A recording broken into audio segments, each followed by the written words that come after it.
circles the wagons like the Buffalo Bills.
Oh my God, nobody circles the wagons like the Buffalo Bills. Oh my God, what's going on, people? Man, what a day, what a day, what a day, what a day, what a day.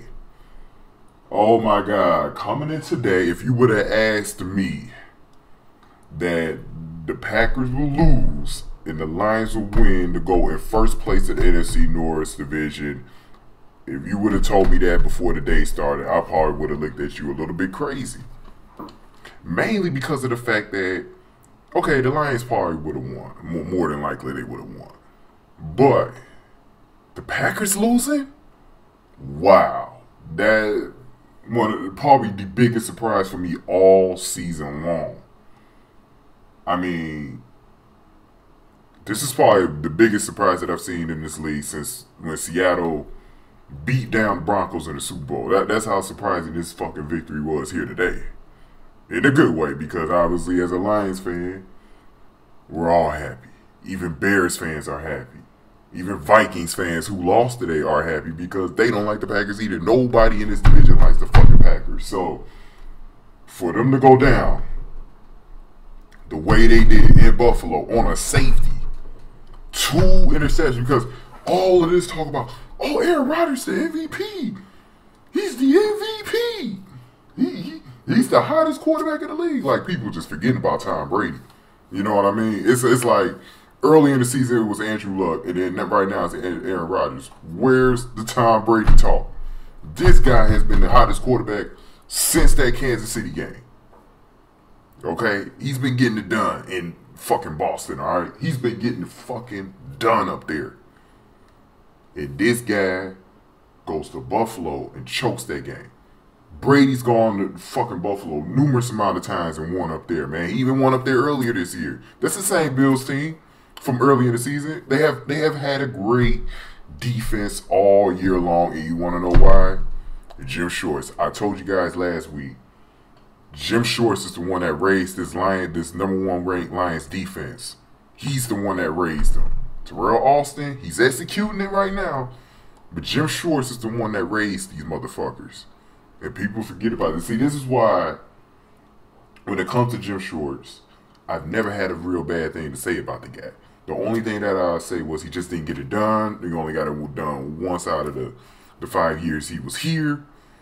But part of the problem was it was a process, and I think Caldwell is a better coach overall. I do think probably the problem also for Jim Shorts is that he was always a better defensive coordinator than anything. And you saw it early in the season when he got carried off the field. Those Buffalo players are already like Jim Shorts. They already like playing for the guy. And it was kind of great because, you know, it was kind of like, man, he won for us. You know, his defense got the job done because, you know what, I went over the schedule. The video before last week's, it was before Thanksgiving, I believe. That was after the Lions lost to New England. I did a video, and that video basically was about that fucking whole little experience right there. It was basically all about the Green Bay schedule. It started off in New England. They got that game done. This was like the reverse effect because there was no way in hell Green Bay was supposed to have won that Patriots game, but they did. So I was like, oh damn, they're not going to lose the rest of the season. Then I mean, until they face us, if we go up there and beat them, because they had Atlanta, that was a winnable game.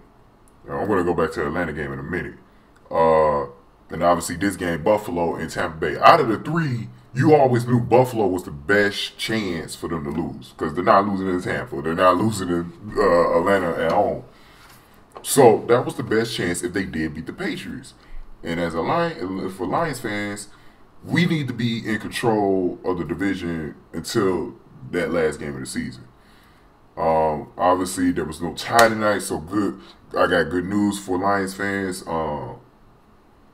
We will clinch next week. There was no tie between Dallas and Philadelphia, so all we had to do was just go into Chicago and we're in the playoffs. So we won't be one of those 11-5 and 10-6 teams that don't make it as long as we win in Chicago next week. So we're in the playoffs. We just have to win. We just have to beat Chicago next week, which is a tall task. And I'll talk about that, a little bit later. I don't want to talk about that right now. That game. Like I said, just got to go to Chicago and get the job done. And then the second task is to win the division and get a home playoff game here in Detroit.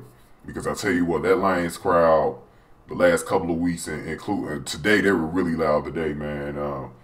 I think we could get that atmosphere that we had, what was that, 3 years ago in that Monday night game where we faced the Bears at home and the place was just rocking.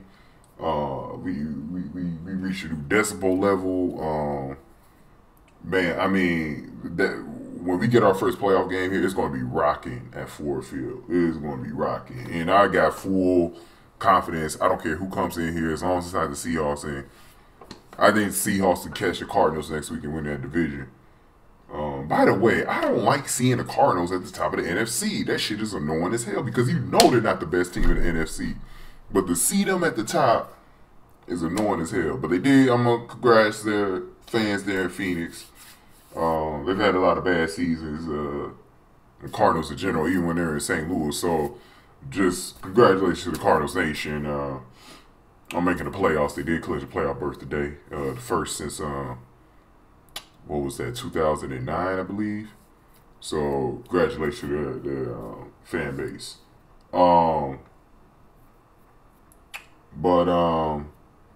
Like I said, man, just a huge, huge day for Lions fans, and man, I just can't believe we got it done. I can't believe we got it done. I would have never imagined this turn out the way it did, but it did, and I'm happy as hell. Now there's a chance all we had to do is win the last 2 games. It's going to be a tough task in Green Bay, man. No doubt about it. So, like I said, thank you, Buffalo. Thank you a lot, Buffalo. Thank you, Bills, for getting that done today. You made my day. No doubt about it. That much more comfortable. No doubt about it. So, just crazy shit, man. No doubt about it. Just crazy shit. Now, I want to go into some stuff before I start this little podcast. So, I'm going to do something different today. I'm going to end the podcast with the Lions because I want to talk. I need to rant a little bit about my 2 other teams, obviously Texas and Raiders. I'm going to talk about them real quick first. But first, I want to congrats Kobe, the sports milestone today, huge sports milestone for Kobe Bryant, who passes Michael Jordan on the third all-time on the all-time scoring list. Congrats to him. I'm a Kobe fan, so I'm very happy for the guy. I'm also a Michael Jordan fan, so it's kind of like, damn, he had to pass him up. But then at the same time, I'm glad it's Kobe that passed him up. You know what I mean? So I'm not sure if he'll reach Karl Malone or Kareem Abdul-Jabbar, who are ahead of him. He's about 4,000 points behind in that category. Not sure if he could reach Karl Malone, but so I don't think he's going to play that long to reach 4,000 points. But just good shit from Kobe, man. That was awesome. Like I said, awesome sports day today, man. I love days like this, man. You got the football, man. You can add a little basketball towards the end of the day, man. You know what I mean? You know, just cool shit. And since I didn't go to the Lions game, it felt good to be home on a Sunday, just watching sports, man. And you know, but I did wish I was at Ford Field because that place looked like it was rocking today, man. Like I said, I went to the game last week and had a pretty good time. Had the hottest bitches at Ford Field, man. I am getting my ass. If the Lions get into the playoffs, man, I'm getting my ass to Ford Field in January, man. Sign me up Saturday, Sunday. Let me know. You know, the only thing is, man, this is a year short of them expanding the playoffs, and next year, more than likely, there's going to be a Monday night playoff game. Monday Night Football playoff game from what I'm hearing. Man, that would have been sweet if the Lions' first playoff game could have been on like Monday Night Football, man. That would have been fucking epic as shit. And they're talking about maybe adding an extra night game, maybe a Sunday Night Football game or something like that. I don't know what's going on with all the details on that one, but it's going to be about 6 games that opening week, man. So it's going to be, the playoffs next year are going to be good. I'm not sure if the Lions will make it again. You know, if the Lions are a true team, a dynasty team, man, they'll make it in there next year. They'll find a way. But, you know what I'm saying? So, we'll talk about all that, you know, when I get to the Lions. I want to get the Texans and Raiders out of the way real quick. Let me start off with the Raiders because I don't got too much to say about them. Just an ugly game, ugly loss, man, again. You know, they get blown out. You know, they just haven't now been able to put it together on the road. They've been excellent at home lately. But, man, you know Kansas City was starving for this one, man, after being the first team to lose to the Raiders this season, man. And division rival Kansas City lost 2 in a row. So you knew it was going to kind of, they were going to kind of play kind of hard in this one. So, you know, big ups to them. Big ups to Kansas City, you know, getting the win. But, you know, Oakland, you know, it's struggle. But, you know, it's getting late in the year. You know, it's all about next year right now. Raiders, you know, they're going to have a record where they're going to be able to get one of these key draft picks. I don't know where they're going to add at. I will add another defensive player, maybe, you know, someone in secondary or something like that. Because I think you could pick up a receiver later and they'll do good. McCarr is going to need himself a receiver. There's no doubt about that to throw to. Mac could use some extra help on the defensive side. Like I said, I'm loving what I'm seeing out of Miles Burris. So he's turned into an excellent linebacker here towards the end of the year. And I just can't wait to see who the coaching is going to be. But, you know, I'm going to spend a lot more time on the Raiders after the season, maybe after that last game or after the season ends, because I'm going to talk about who their next coach is going to be in the future for 2015. So it's a lot of time for me to go over the Raiders. Don't want to do it today. It's all about the Lions today. And then I want to get a rant out about Houston, man. Because I'm sick to my stomach about this Houston team, man. That was the only real thing that really downed my fucking day today was Houston. But I overcame it. You know, Lions got the job done and Green Bay lost. So what more can I ask for when that happens? You know what I mean? So, but man, Houston. What the fuck is going on, Houston, man? You guys have not won an Indy and got no fucking win. What the fuck is going on, Houston? Why can't you guys go to fucking Indianapolis and get the job done, man? I'm getting so fucking tired of the Texans going to Indianapolis and losing. They even lost to the Colts since this AFC South has been established and the Houston Texans have been in the league. The one season where the Colts had a really bad season, I think this is the season where they had like Curtis Painter at quarterback.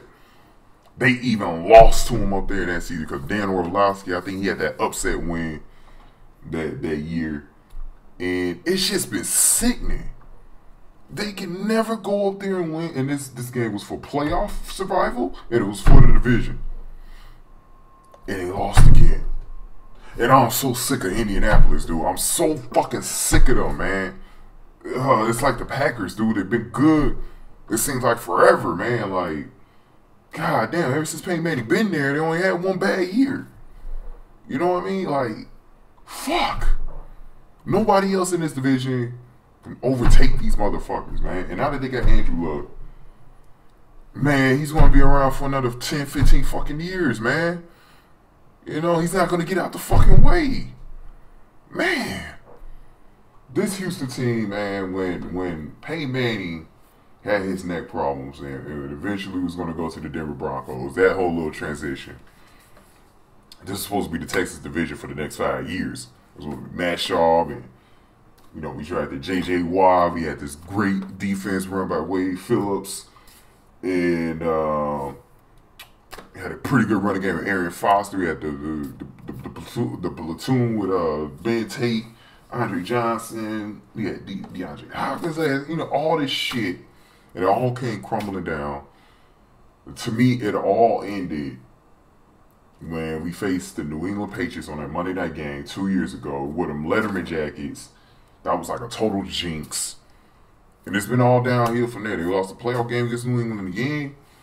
And it's been all downhill from there. So they're now it's still in the playoff race. But come on, realistically, do you think they're going to get in? And then right now, the one thing that irks me about the Texans, I think they had a pretty good first year under Bill O'Brien. To be honest with you, to go from 2 to 7 wins in 1 year, it's pretty amazing. I think they'll get another win here for the years out, so they'll probably go 8-8 because I think they're going to lose to the Ravens next week. They'll probably go 8-8, which is all you can ask for when you have a new coach, But you still expect to make the playoffs, though. And hopefully, this team can take the next step, make the playoffs. But here's the problem with Houston made. At the fucking draft, and they drafted that lazy-ass motherfucker, Jadeveon Clowney. That lazy-ass motherfucker. I can't stand Jadeveon Clowney. That lazy-ass faking injuries all the time motherfucker. He ain't had a single legit injury all fucking year. This dude be playing. He be playing with us, man. He don't be fucking hurt. That dude don't be fucking hurt, man. He is a fucking lazy-ass bum. We wasted the first pick on this motherfucker when we should have been going after the goddamn quarterback. We should have went after the goddamn quarterback, and you see what happened today. First, we had Ryan Fitzpatrick. Mediocre as hell. Then, we finally get some relief. Ryan Mallett. But then he gets fucking hurt. Then we got to go back to Fitzpatrick. He upped his play. But then he gets fucking hurt. Now it's Tom Savage, who I did like in the first place. I did like Tom Savage, but you knew he wasn't coming in here in this game to do anything. But I was proud of that defense today because even without Jadeveon's lazy ass, they still won the game. I mean, they still had a really good defensive game, man. They kept the Texans in the game. But the problem was that the #1 draft pick, it should have been taken on a fucking quarterback. Just imagine if this team had David Carr's brother, Derek Carr, who I just talked about with Oakland. They'd probably be in a much better position. Teddy Bridgewater. You know what I mean? I think even Johnny Manziel. Look, I'm not putting too much stock into Johnny Manziel's loss today, man. I know he got a lot of haters out there, but look, the guy, it was his first game of the season. You could tell Cincinnati Marvin Lewis was even talking shit about the guy early in the week. So you knew he was going to have his defense ready. Not everybody going to play that hard against Johnny Manziel, man. I mean, he got a chance to take this team to the playoffs next year, man. I do think Cleveland needs to make a coaching change because Mike Pettine, this is mostly on him. I don't even blame, I blame Hoyer, but I don't blame him that much. I think it was Mike Pettine for waiting this late in the season to make a quarterback change. Waited way too fucking late. Should never went with Brian Hoyer anyways, because Brian Hoyer ain't going to be with Cleveland next year, you know what I mean? But we could have even went with Johnny Manziel. All we needed him to do was just pretty much clock management all year, just protect the football, do what he does, make plays, extend plays. And we would have had a decent, I think we could have definitely overtaken the Colts this year. But there's going to have to be a year where Andrew Luck is there where somebody in this division, if it's not the Houston Texans, man, it's going to have to be the Jaguars or Titans or something that's going to have to overtake this motherfucker. He cannot be winning the division every fucking year, man. I don't care, man. But, like I said, the good thing is starting next year, more than likely, there's going to be 8 teams in the playoffs in each conference. No, 17. Is it 17, they said? I think it was supposed to be 14. So that extra team that's going to, yes, it's 7. 7 in each conference. So that extra team getting in the playoffs, hopefully the division gets better, man. I'm not too sure about Blake Bortles right now, but Tennessee still working progress. I think they could get better on the Kent Wizard hunt. I don't know what's going to happen, but I'm actually rooting for Jacksonville. I know they're division rivals, but I'm rooting for Jacksonville and Tennessee to get better, man. Because I'm getting tired of fucking Indianapolis. I don't really am. I hate that fucking team, man. I hate Andrew Luck. I hate that fucking team, man. Another thing I hate about Andrew Luck, he's always compared to Matt Stafford for some fucking weird reason. He's always compared to Matt Stafford. That fucking annoys the hell out of me, man. I don't even know where that came from, but they always do that shit. But yeah, I mean, oh fucking Texas, man. Better luck next year, but we'll see what happens the last 2 games of the season, man. But now on to my Lions, something positive to talk about. You know, that's probably the most wicked rant I did all year. I just had to let my emotions out because I was so fucking mad about that early in the day. But you know what? They had lost first, and then Green Bay lost after that. So I got over it quickly. Man. It all happened, you know, in about a 20-minute swoon. So it is what it is. Okay, now my Detroit Lions. Okay. Let me just say this first. I was telling y'all, Vikings ain't no team to play with. I don't know why people was thinking this team was weak. Had they watched the Vikings lately, much improved defense. They play hard for Mike Zimmerman. Teddy Bridgewater's been playing much better lately. I knew coming into this game, out of the 4 fucking games, remember how I was talking about these next 4 games for the Lions are about taking care of business. They're preseason games leading up to the Packers game. But I always said the toughest game that they're going to have is against the Vikings. I knew it was going to play out this way. They were tough early. They were tough out earlier in the season in Minnesota. You know, like I said, I said the one thing was I think if the Lions had to play in the Metrodome, I don't think they would have won that game early in the year, man. That's the only thing I'll say about that. As good as this defense is, I really think the Metrodome was an advantage for the Vikings over the years. And a lot of people don't realize that, you know, hopefully their new stadium, which is a dome-type stadium too, but it's going to be a little bit more nicer than the Metrodome. But hopefully it's just as loud, you know. You know, we'll see what happens. But like I said, this Vikings team, they're young and upcoming. I actually like the way they built their team, the way they built their defense. They're a really good young and up-and-coming team, man. I think this is part of the best Vikings team that they're going to be putting out on the field since the Brett Favre days, since the Randy Moss, Chris Carter, Randall Cunningham days, you know, Dante Culpepper and shit like that. You know, they're going to be a force in this division, and I've told people the Lions' main rivals coming up are going to be the Vikings. You know, the Packers and Bears are aging; they're not going to be too much of a factor in the coming years. Aaron Rodgers is going to get older. Aaron, you know, he's going to get older, and Jay Cutler not going to be there, and they're going to have to rebuild in Chicago. We're probably going to go with a young quarterback in the next year or two. You know, so, you know, at least for the next 3 years, they're going to be like our main rivals up there, man.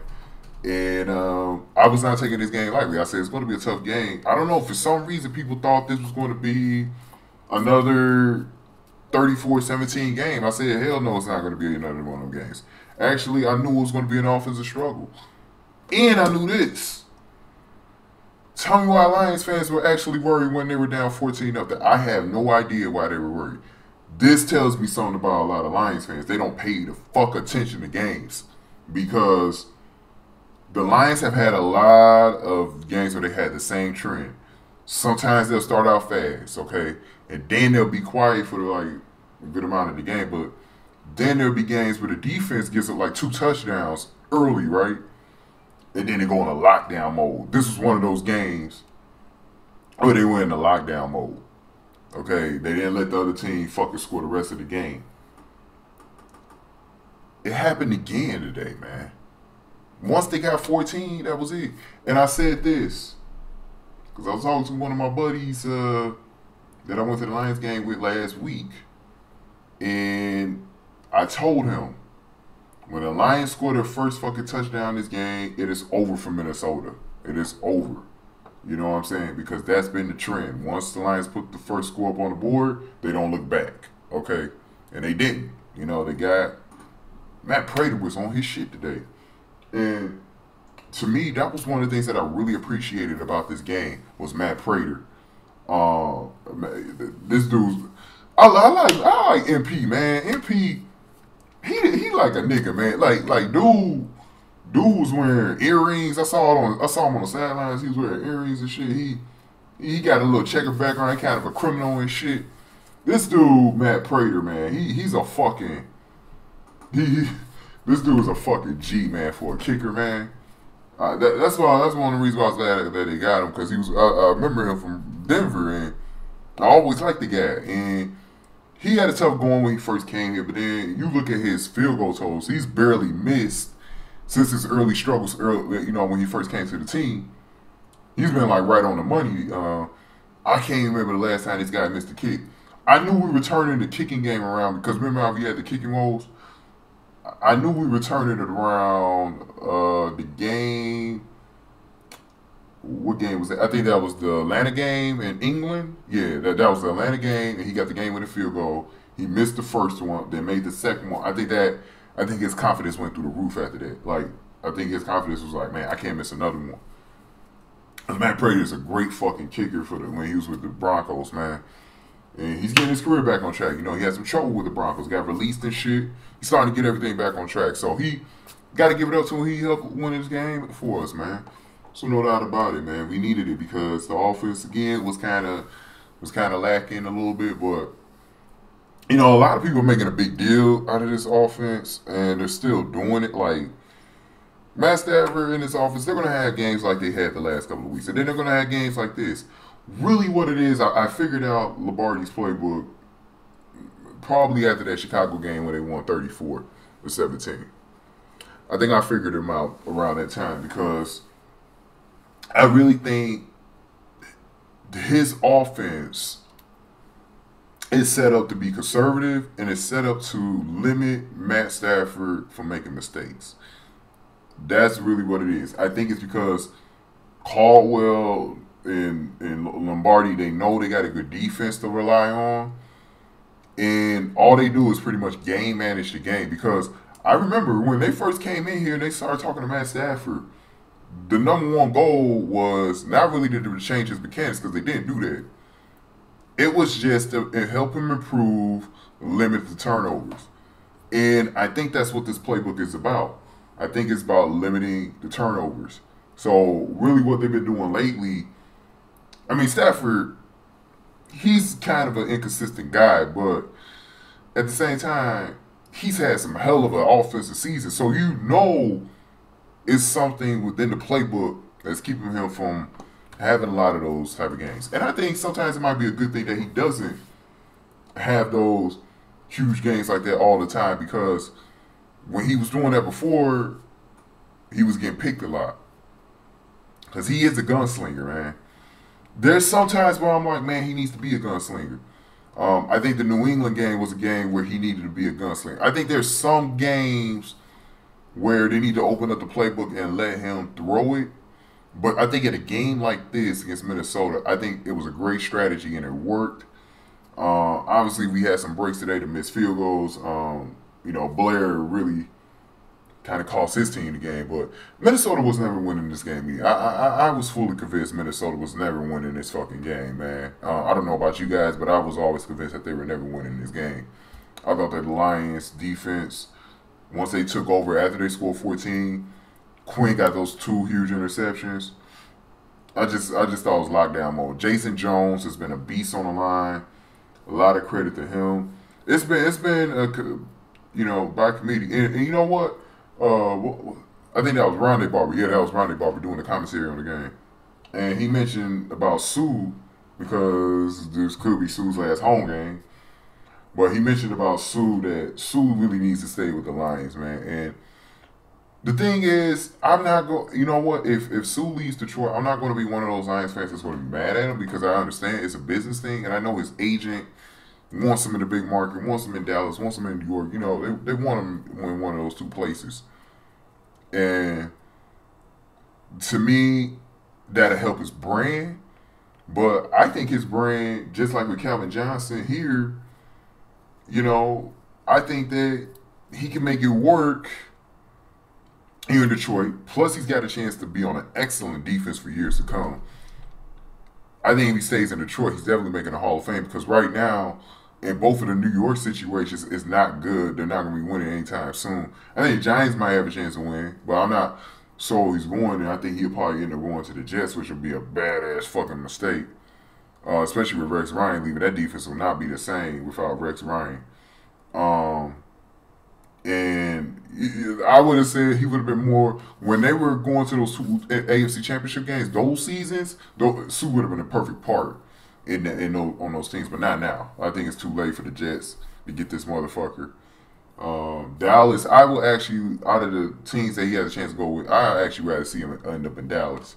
I think he'd probably be a decent fit in Dallas.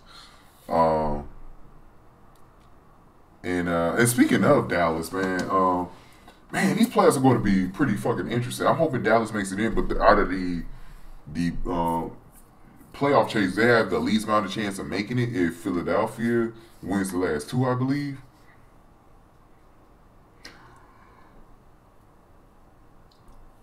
So it's going to be tough, but Dallas will make the playoffs so much more interesting. You know, love them or hate them, they just make the NFL a lot more interesting, and the Lions do too, because the Lions are a fun team to watch. Even if I wasn't a fan of the Lions, because I've heard people say I love watching the non-Lion fans. They've said I love watching the Lions play, dude, and then the NFC playoffs should be a lot more interesting to see instead of the same old. You know what I mean?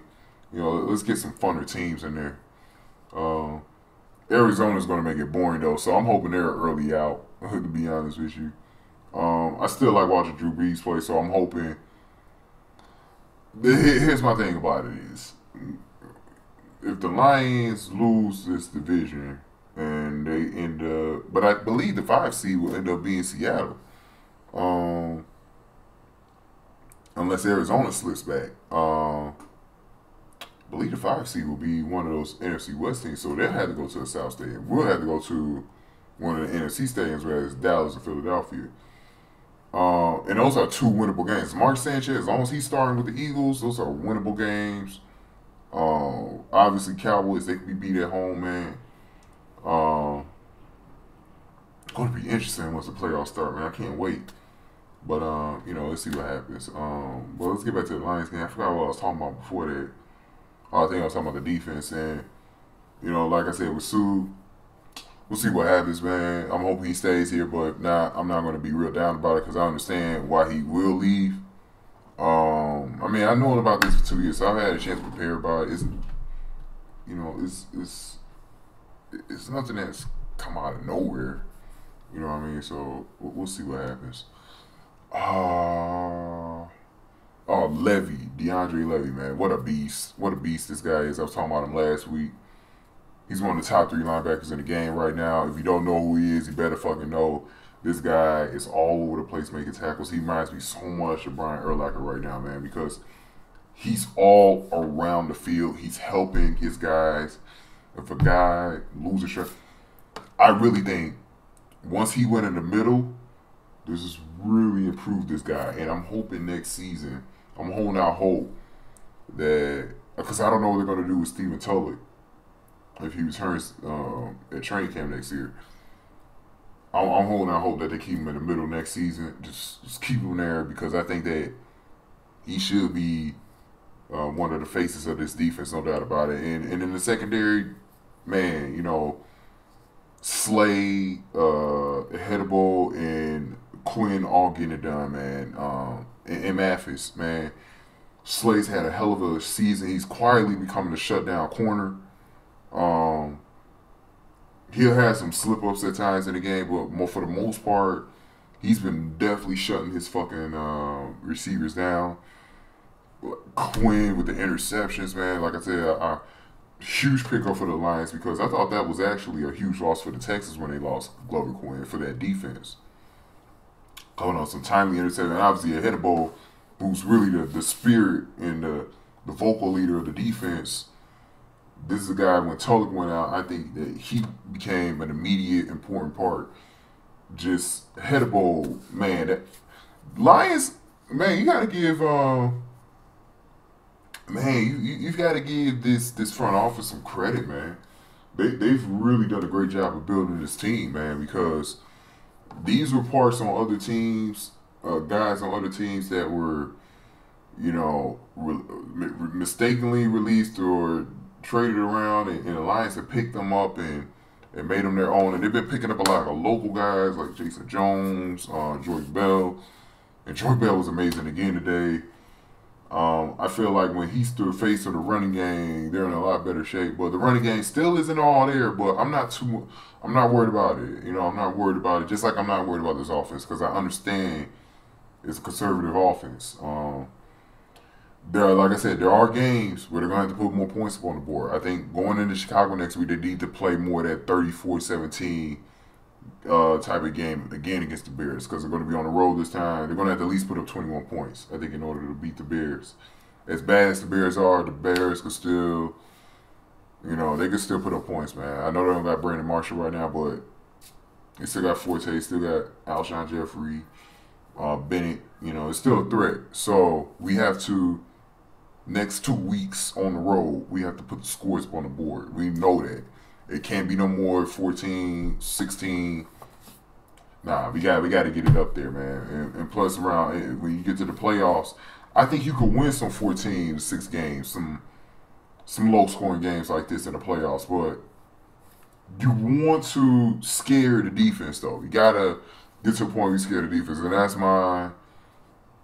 like I said, this starts with the play call and the execution. I think some of the strokes that we have been more about execution. Stafford's got to get more.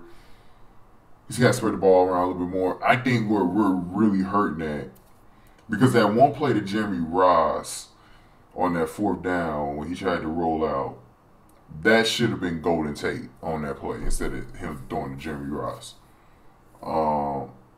When Jeremy Ross, he missed the play, he missed the catch. That should have been, because Golden Tate would have caught that bitch. We have to put our guys in certain positions. And this is why I said before, kind of repeat myself in this shit. I noticed in this shit. So I'm going to end it here in a second. But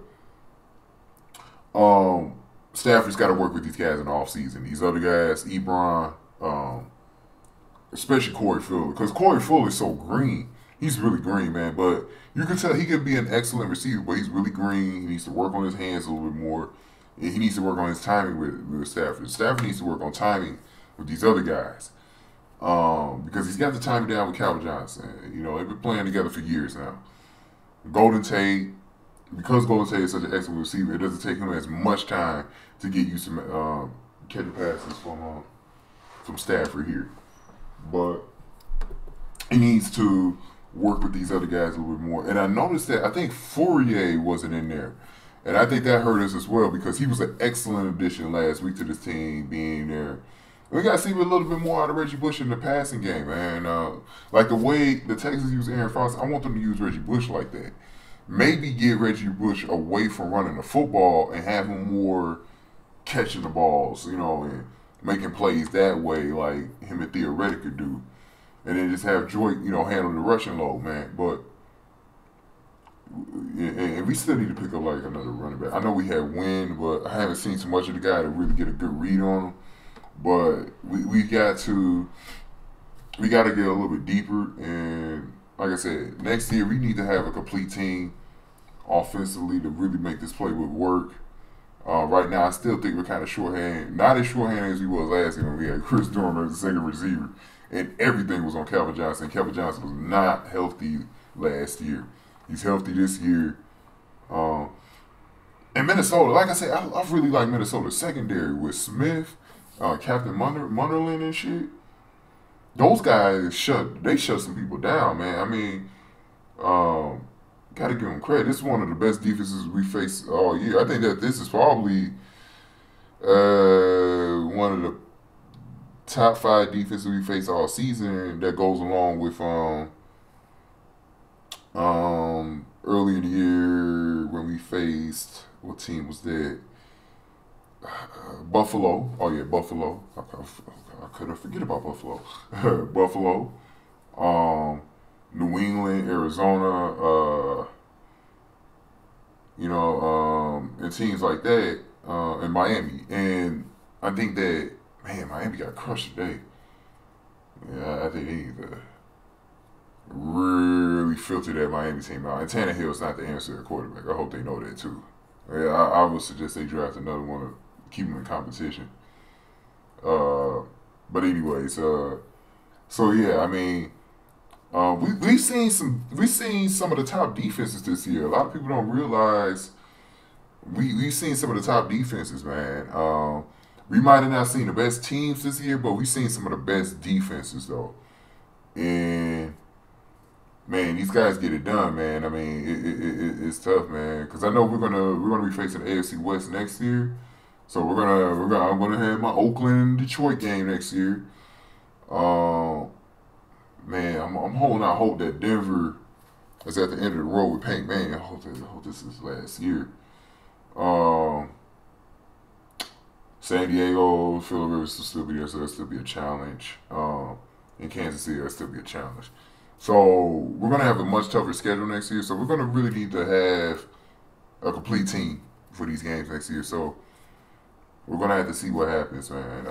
Like I said, we won the game today. It was a little bit scary there at the end. I mean, man, I constantly, especially when I watch the games from home, man, I'm constantly pacing around my fucking apartment towards the end of the games. And I did it again today, man. I was pacing around, dude.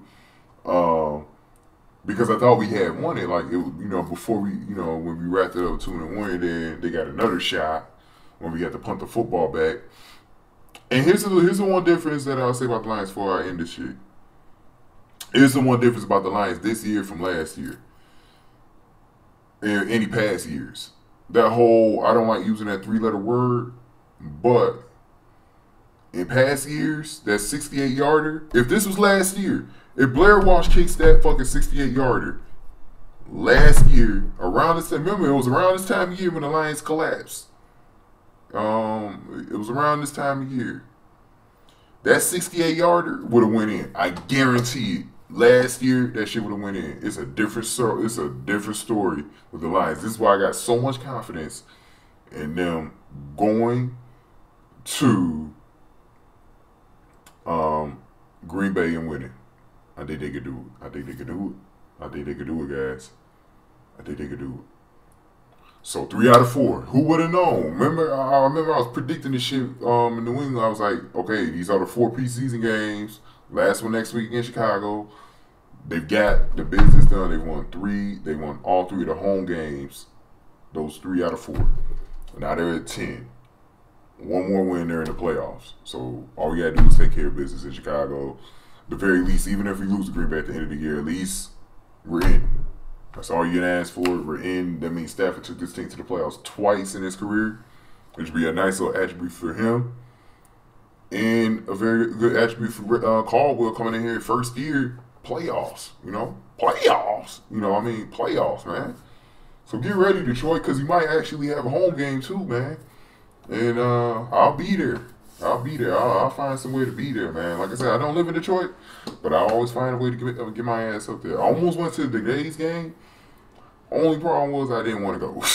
I didn't want to go. It was too late, man. Since I had to fly out, I didn't want to fly out that late, man. And that's the only thing. It's going to be a little bit tough for the Lions because they're going to get a lot more of these 325 games next year. They're going to get a lot more of these late. They'll probably even get a Sunday night football. There'll probably be a couple of firsts.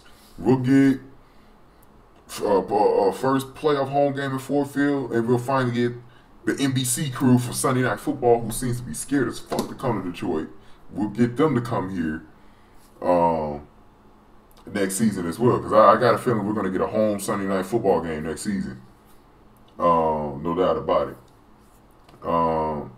So we'll start getting a lot of prime time. We'll get a Thursday Night Football game too. Hopefully we get one of the ones that come on CBS, man. And a lot of people get to really experience this Ford Field crowd. So I'm hoping next year we get at least 2 or 3 night games, man. And I know we'll have some late starts, but I'm more comfortable with the earlier starts. I mean, it just, you know, the day is over. You know, today was a very long football day because like I was watching football earlier. And then the Lions still had, you know, after the Green Bay game, I was like, oh shit, it's not even over yet. The Lions still need to win their fucking game.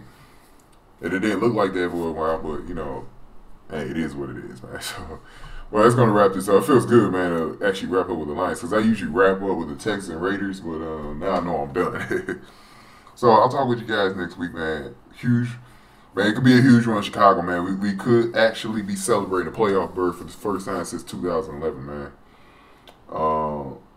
Man, I mean, 2 years of disappointment, man. I can't believe we're at this point. This is the best I've ever felt in my life about the Lions, man, because I actually feel like they're on the right track. They actually have a good defense. Everything's on track right now. We're looking good, man.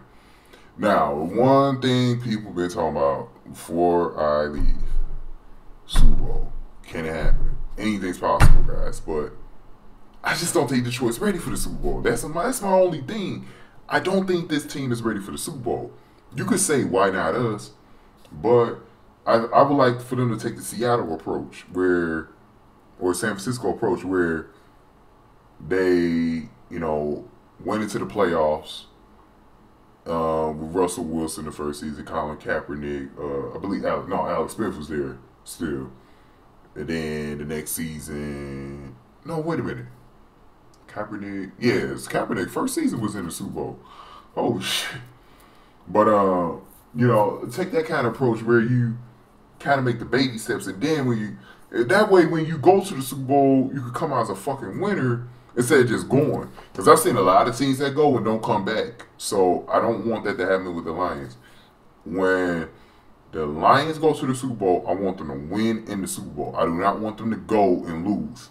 So I could take an early playoff loss as long as it's not the first playoff game that they play. So there's a good chance we might get a bye. If we win the division, we might get a bye, so we might not play until the second week. So hopefully, to be honest, I would rather have if we had the home game, I'd rather have in a wild card because then I know we're gonna have an easier team. The second game could be a hard ass fucking team coming in here, but like I said, we could beat any team. And then the NFC Championship game, if we lose that game, for example, we have to go to Seattle and lose. Totally fine with that, man. This season, I'm totally fine with that. Next year, though, like I told you guys, 2 goals next year. Like Blackhawks 1 goal. 2 goals next year. I want that NFC Championship game, January 24th, 2016, at Ford Field. And I want Super Bowl 50 in San Francisco, February 7th, 2016, with the Lions against Johnny Manziel and the Cleveland Browns. That is my dream Super Bowl. You guys take that one to the bank. Enjoy your week, guys. I'll see you next week when we clinch the playoff berth in Chicago. Come home, baby, don't you wanna go Chicago?